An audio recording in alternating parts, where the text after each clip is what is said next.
Good morning, guys. It's a Sunday drive, guys, and this is the roads that we have. Clear roads, way traffic, and this is Cebu on a Sunday, by the way. One of my best days to drive. Mani akong ganahan sa Cebu. Ito crowded ang Cebu. Crowded siya kung weekday, kaya manabaho, manang eskwela, and magdako naman itong metropolis ba. So, nanay kuan may mga trabahohanti ba na travels miles or kilometers away, like taga Minglanilla, mga abot dali nga po manarbaho sa Cebu, Talisay, mga suburbs na to ba, even from Danao na mga tao na taga Danao uli, Lapu-Lapu, Cordoba, so mapuno gid ang Cebu on a weekday, on a work day. So tanawan na kung Sunday wala man kay tao, yung traffic ang Cebu. It's all because of economic activity. And by the way, welcome to March na. So, hello to our first drive in March 2026. So Marso na, guys. So, sa mga iting paso na ba sa mga bata? Pero yeah, March is usually the time for graduations and for hindi siya pa doon. March is the time to, when kids graduate to school, moving up, in the end, summer vacation. So I think Holy Week, the end of the month, and that would probably coincide the end of the school year sa mga kids. Diba? So exciting times ahead, summer na. Pero palagi ni kaling summer will be about clear skies, init, diba? So kuhaan lang tanaw sa precautions lang ihapon. Kaya nasa mga sakit sa summer, mga bot, diba? Like mga skin diseases, unsa pa. Pero malagi na, summer is also a good time to explore the Philippines. Explore, to go out, to see, have a vacation. And by the way, International Travel Festival, it's happening also in, I think, in 2 weeks time.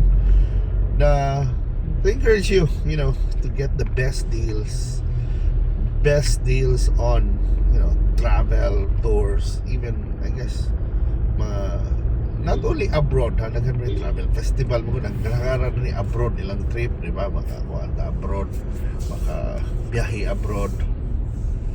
But also I can say is that di lang na biyahe sa abroad, but to also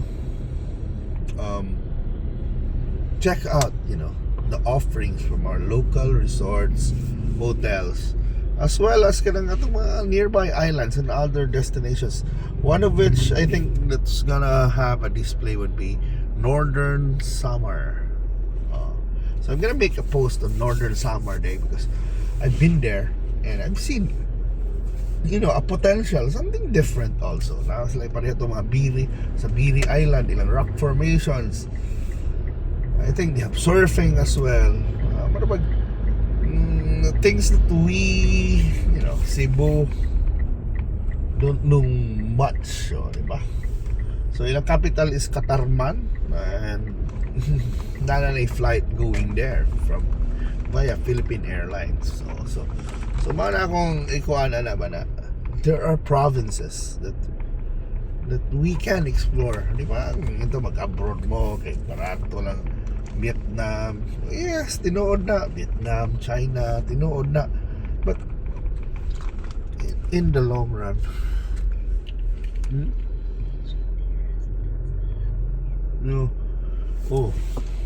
na yun. Log-in ka? Hindi na. Okay. So we'll go home. So, mga na ba? Mauni atong kuan ron na you have to explore the provinces, and of course for the provinces, ito ang mga taga-probinsya, I want you to also, especially the ones working in LGUs, tourism nila, I want you to promote your provinces, but especially ron na because even individuals, labi na kani mga bata noon, ano mga laagan, I'm sure na mo yung mga cellphones, diba? Why not? Or gina ko, why not choknat? Why not choknat yata na suroy mo sa inyong mga lugar, promote it. There are a lot of content creators right now na murag makikipag-hype, di ba? But yeah, why not create content? Huh? Alright. Ato ko maghuwat. So, yeah, I want to encourage content creators. I want to encourage mga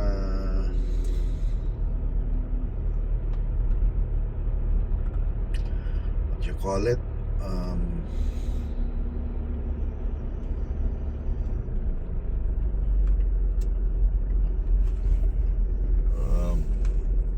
mga ano ba, young people to, discover the places, promote your fiestas, the events, or even basketball games, but more on, mga sites to see, things to do, foods to eat in your province, diba?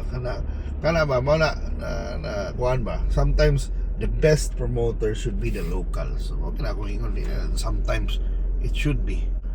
So, all I want to say is, tinabangay ta. It's time for us to make plans, and I think atong i-go lang yun, Ron.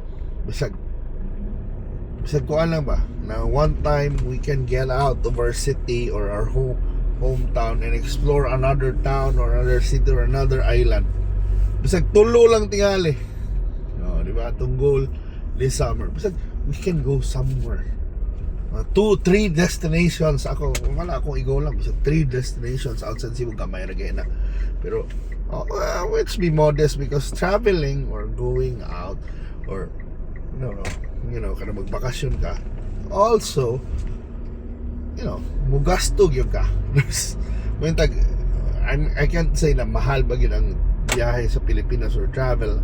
I'm not saying if you're too ambitious, probably you can say it's mahal because kanang daghan mga kwarta ba ato kag mga Vietnam, China, but I think bisag kanang imong 20,000 or 30,000 na pambiyahe, kung imo nang iabo unta sa Pilipinas, I mean, it could go a long way in helping the industry, in helping the people who are employed in the tourism sector.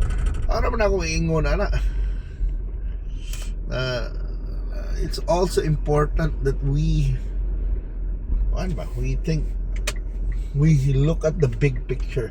See, tag biyahe, I mean, you always go to Vietnam, to other countries ba, to China, and without thinking na we also have an industry here na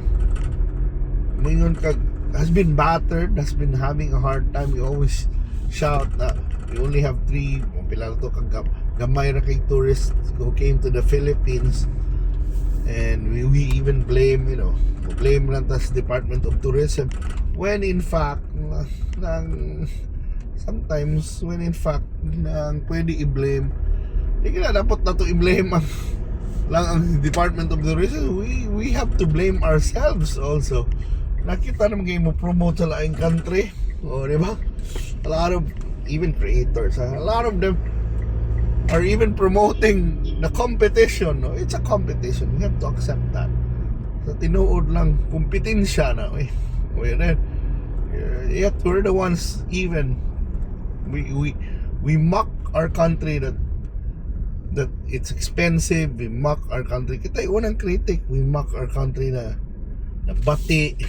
So there are even people like celebrating that we have the lowest tourism figures, and I don't think it's right, diba? Why are you gonna be happy with having low tourism figures?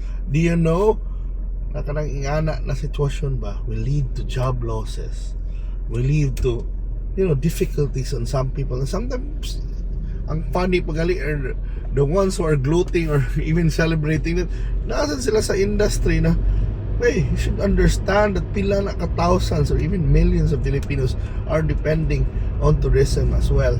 and we shouldn't celebrate the fact that we have the lowest tourism figures, or we are in the lower end sa mga top Southeast Asian nations ba, na dita ka buildis Malaysia, Singapore na murag gamay kay na syudad. O di ba, we can beat their tourism and then mag-celebrate pa ta? No, we should also help. Kita mo promote, kita mo yung una mo criticize na mati ang Pilipinas, then ikaw yung una ni paliw tickets Vietnam, padung China. O diba? So hopefully mura na akong appeal na, hey, let's shape up also and be helpful sa atong industry. And thank you so much for watching, guys, and this is Cebu Fenty Osmeña in March 1, 2026.